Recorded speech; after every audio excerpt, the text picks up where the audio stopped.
Bismillahirrahmanirrahim. Assalamualaikum warahmatullahi wabarakatuh. Berikut saya akan mempresentasikan paper kami yang akan diikutkan dalam conference ICOSAH 8 2024 dengan judul Analisis Semiotika Pesan Moral dalam Film Pompoko Semiotika Roland Barthes. Perkenalkan, saya Syifa Ernisa dengan tim saya yaitu Dr. Nuryati Samatan. Pendahuluan. Komunikasi massa yang melibatkan penyampaian pesan kepada audiens yang luas melalui media menjadi elemen penting dalam membentuk opini publik.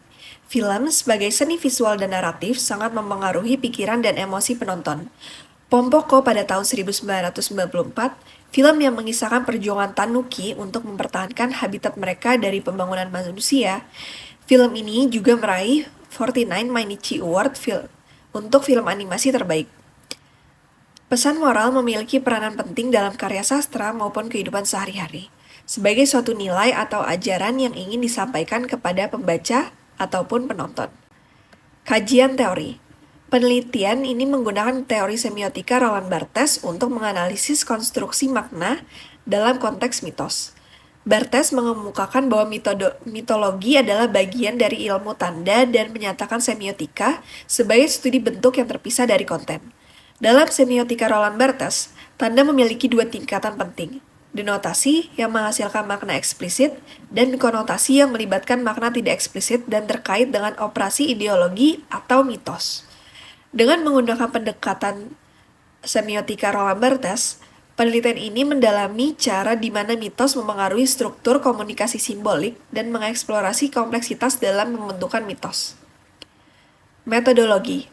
Yang pertama ada objek penelitian, tanda-tanda dan simbol pesan moral yang terkandung dalam film Pompoko. Untuk subjek penelitiannya, film Pompoko yang dibagi menjadi beberapa potongan atau scene untuk dianalisis. Ada pendekatan penelitiannya menggunakan kualitatif, lalu paradigma penelitiannya menggunakan konstruktivisme, dan untuk metode pengumpulan datanya menggunakan studi pustaka, observasi non-partisipan, dan juga dokumentasi. Hasil. Pada penelitian ini, peneliti menghasilkan 8 scene yang menggambarkan pesan moral pada film Pompoko, yaitu: pertama, pesan moral tentang persatuan dan lingkungan; kedua, pesan moral tentang kesederhanaan; ketiga, pesan moral tentang ekologis; keempat, pesan moral tentang menjaga tradisi; kelima, pesan moral tentang bahaya keserakahan; keenam, pesan moral tentang perjuangan dan kehilangan; ketujuh, pesan moral tentang tidak putus asa; dan terakhir, yang kedelapan, ada pesan moral tentang adaptasi hidup. Di scene pertama, yaitu pesan moral tentang persatuan dan lingkungan, denotasinya ada pertempuran antara kelompok Tanuki dari hutan Takaga dan hutan Suzuka terjadi, dihentikan oleh nyanyian Oroku. Kesadaran muncul bahwa kekalahan bersama disebabkan oleh perubahan ekosistem dan kerusakan lingkungan oleh manusia. Konotasinya, pertempuran Tanuki mencerminkan perselisihan akibat perubahan lingkungan. Nyanyian Oroku membawa pesan perdamaian dan persatuan di tengah ancaman bersama. Para Tanuki menyadari bahwa musuh sejati adalah kerusakan yang disebabkan oleh manusia. Lalu di mitos ada Oroku membangun mitos bahwa Tanuki tanpa memandang kelompok akan kalah bersama jika konflik terus berlanjut. Dia menekankan bahwa kelangsungan hidup Tanuki tergantung pada persatuan melawan ancaman lingkungan. Mitos ini menyoroti perlunya solidaritas dan kesadaran akan lingkungan dalam melawan musuh bersama yang tidak tampak. Lalu di scene kedua ada pesan moral tentang kesederhanaan. Di sini denotasinya adalah sejumlah Tanuki berkumpul di hutan untuk latihan merubah diri. Namun Ponkichi memilih tidak berubah. Konotasi, hutan sebagai simbol alam mencerminkan ketenangan dan keselarasan dengan lingkungan. Latihan Tanuki dapat diartikan sebagai persiapan menghadapi perubahan. Ponkichi yang tetap tidak berubah menggambarkan karakter yang setia pada dirinya sendiri, menolak beradaptasi, memberikan dimensi filosofis pada cerita. Di mitos, Ponkichi menjadi simbol ketidaksetujuan terhadap perubahan di kalangan Tanuki. Mengikuti cerita turun-temurun bahwa hidup sederhana tanpa perubahan adalah kebijaksanaan yang diwarisi. Pilihannya menciptakan pandangan bahwa hidup alami tanpa mencolok memiliki nilai dan keindahan tersendiri, dihargai dalam komunitas. Pada scene ketiga, yaitu pesan moral tentang ekologis, di mana denotasinya adalah para Tanuki menghadapi kondisi serius karena cuaca buruk menyebabkan kekurangan makanan. Dengan upaya perubahan bentuk tidak memadai untuk memenuhi kebutuhan nutrisi bayi.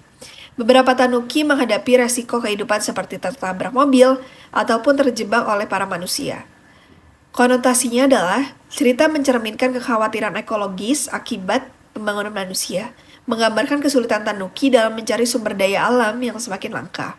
Mitosnya adalah manusia diposisikan sebagai penyebab perubahan lingkungan dan penderitaan hewan, membawa pesan moral tentang perlunya menjaga keseimbangan ekologis dan menghormati kehidupan alam. Di scene keempat yaitu pesan moral tentang menjaga tradisi. Denotasinya adalah tanuki menyambut kembalinya Tamasaburo dan master perubahan bentuk dari Shikoku. Para master mengajarkan tanuki perubahan bentuk, yang kemudian melakukan latihan intensif. Konotasi, kehadiran para master dan latihan tanuki bukan hanya peristiwa fisik, melainkan juga simbol semangat dan persatuan mereka. Ini melambangkan semangat melawan perubahan lingkungan. Latihan tanuki menciptakan gambaran keinginan untuk melindungi tradisi mereka. Dan untuk mitosnya adalah para master perubahan bentuk menjadi tokoh mitos dengan kekuatan gaib melawan manusia. Latihan dan perubahan bentuk kolektif menciptakan mitos bahwa tanuki memiliki kekuatan luar biasa. Keyakinan ini diwariskan memberikan pandangan bahwa tanuki dapat melawan pembangunan manusia dan mempertahankan tradisi mereka. Pada scene kelima yaitu pesan moral tentang bahaya keserakahan. Denotasinya adalah para tanuki dipimpin oleh Tamasaburo dan Kincho menciptakan ilusi gedung berbentuk kucing di hutan. Direktur Wonderland tertarik dan ingin bekerja sama, tanpa mengetahui rencana jebakan para tanuki. Konotasinya adalah ilusi gedung kucing sebagai simbol taktik cerdik tanuki untuk mengatasi keserakahan manusia. Perilaku direktur mencerminkan keserakahan manusia yang tak terbatas. Dan mitos yang dihasilkan adalah tanuki menggunakan kecerdikan dan perubahan bentuk untuk melawan ketidakadilan akibat keserakahan manusia. Gedung kucing dan perubahan bentuk menjadi simbol mistis kekuatan alam dan hukuman terhadap perilaku manusia yang merugikan ekosistem. Mitos ini menyatakan bahwa tanuki dapat menegakkan keadilan dan menghadapi bahaya keserakahan manusia melalui keahlian mereka. Pada scene 6 yaitu pesan moral tentang perjuangan dan kehilangan, denotasinya adalah para tanuki, terutama Bunta, merasakan putus asa dan kemarahan saat menyadari kerusakan yang diakibatkan manusia di hutan mereka. Konotasinya adalah para tanuki merasakan kehilangan, ketidakadilan, dan keputusasaan. Diungkapkan melalui ekspresi wajah mereka, gerakan tubuh, dan tindakan mereka. Menciptakan gambaran emosional dari perjuangan mereka.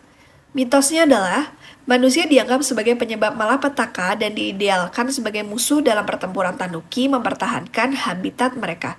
Ini menciptakan naratif di mana manusia dianggap sebagai ancaman terhadap harmoni alam dan kehidupan tanuki. Pada scene ketujuh, yaitu pesan moral tentang tidak putus asa. Di sini denotasinya adalah para tanuki dengan tekun menggunakan ilusi perubahan bentuk untuk mengubah kembali wilayah mereka. Konotasinya adalah semangat Pak Tanuki tidak putus asa dan bersatu menciptakan solidaritas semangat bermain untuk menghadapi tantangan. Mitosnya adalah dengan semangat dan kerjasama, Tanuki berhasil menciptakan perubahan, mengajarkan pesan moral tentang ketekunan dan keyakinan bahwa perubahan positif masih mungkin di tengah kondisi yang sulit. Dan terakhir adalah scene 8 yaitu pesan moral tentang adaptasi hidup. Di sini denotasinya adalah beberapa tanuki berusaha berubah menjadi manusia dan mengadopsi gaya hidup manusia, sementara yang lain tetap hidup sebagai tanuki. Dan konotasinya adalah tanuki berusaha beradaptasi dengan perubahan lingkungan, mencari pekerjaan, dan menjalani kehidupan manusia. Mitosnya adalah adaptasi penuh dan pada gaya hidup manusia dapat membawa dampak negatif seperti stres dan kehilangan identitas. Kisah Sokichi yang kembali ke akarnya sebagai tanuki setelah mencoba hidup sebagai manusia menggambarkan bahwa adaptasi yang berlebihan dapat menguburkan jati diri dan kebahagiaan alamiah. Di pembahasan, denotasinya adalah pertemuan para tanuki melawan manusia yang ingin menghancurkan habitat mereka untuk membangun perkotaan. Cerita ini menampilkan perjuangan para tanuki untuk mempertahankan hutan dan rumah mereka dari ancaman pembangunan. Lalu dikonotasinya adalah konflik antara alam dan perkembangan manusia serta menghadirkan pesan tentang pentingnya keseimbangan ekologi dan pelestarian lingkungan. Perjuangan Tanuki melambangkan perlawanan terhadap industrialisasi dan urbanisasi yang merusak ekosistem alami dan menyiratkan pentingnya menjaga keanekaragaman hayati. Dan di mitos adalah Tanuki sebagai makhluk berwujud manusia dengan kemampuan metamorfosis yang luar biasa. Tanuki dalam mitologi Jepang seringkali dianggap sebagai makhluk sakti yang memiliki kekuatan magis. Dan film ini memperkuatkan citra tersebut dengan cara menampilkan Tanuki yang dapat berubah bentuk menjadi berbagai objek atau bahkan manusia. Hal ini menciptakan narasi tentang hubungan antara manusia dan alam yang terbentuk melalui mitos dan legenda. Lalu di kesimpulan ada, film Pompoko karya Isao Takahata menyampaikan pesan moral yang dalam tentang kelestarian alam, penghormatan terhadap perbedaan, dan pentingnya kerjasama. Melalui simbolisme perubahan bentuk, film ini menggambarkan adaptasi dalam menghadapi perubahan ekosistem, mendorong kesadaran masyarakat yang akan pentingnya menjaga lingkungan. Analisis semiotika Roland Barthes terhadap denotasi dan konotasi dan mitos, setiap elemen film mengungkap makna tersembunyi, memberikan dimensi moral pada cerita. Penggunaan mitos menciptakan naratif yang mendalam, menyediakan lapisan pesan moral yang menginspirasi penonton untuk merenung tentang nilai-nilai kehidupan dan keberlanjutan ekosistem. Demikian presentasi saya. Wassalamualaikum warahmatullahi wabarakatuh.